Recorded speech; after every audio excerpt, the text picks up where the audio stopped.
Brasil sempre teve um desrespeito para a informação.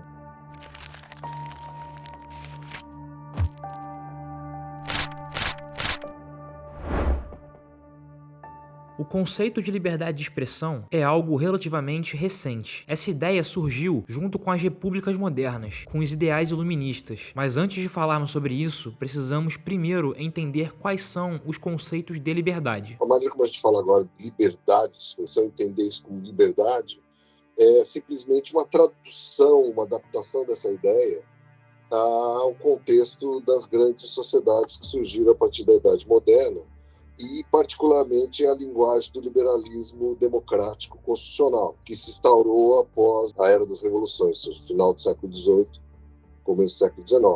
O que você teve, como produto do iluminismo, você tem uma crise de legitimidade das monarquias e, aos poucos, movimentos de republicanização, ou seja, de transformação desses regimes políticos em repúblicas.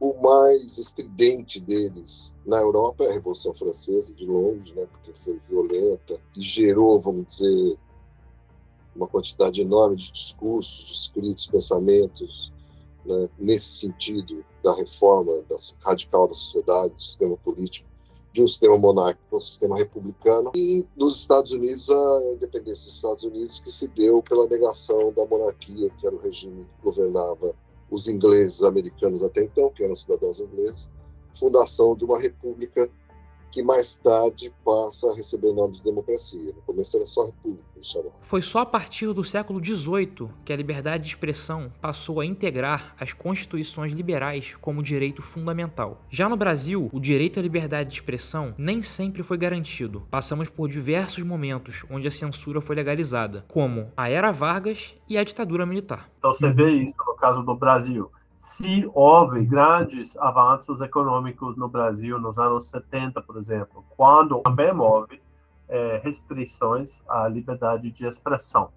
Mas era um tipo de avanço muito básico. Mas a capital humana no Brasil avançou pouco em termos de educação.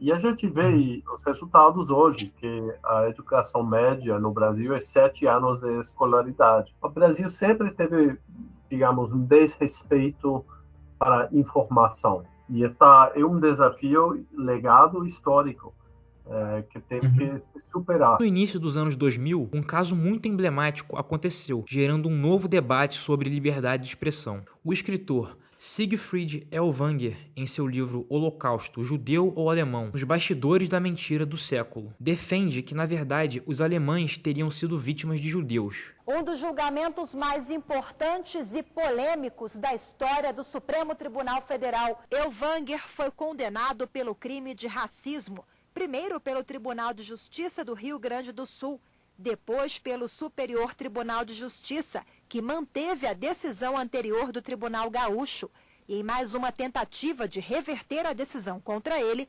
recorreu ao Supremo. Após um longo processo judicial, o escritor foi condenado pelo Supremo Tribunal Federal a 2 anos de reclusão pelo crime de incitação ao racismo.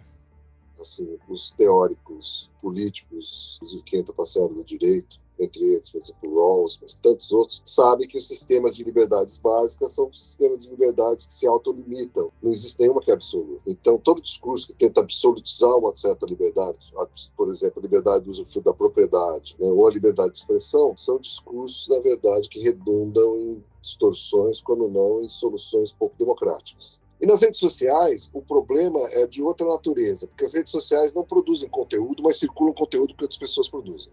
O problema das redes sociais são pessoas veicularem conteúdos sem se responsabilizarem pelos conteúdos. Então, fake news, na verdade, discurso racista. Mas será que ainda existem lugares que a liberdade de expressão não sofre intervenções da lei?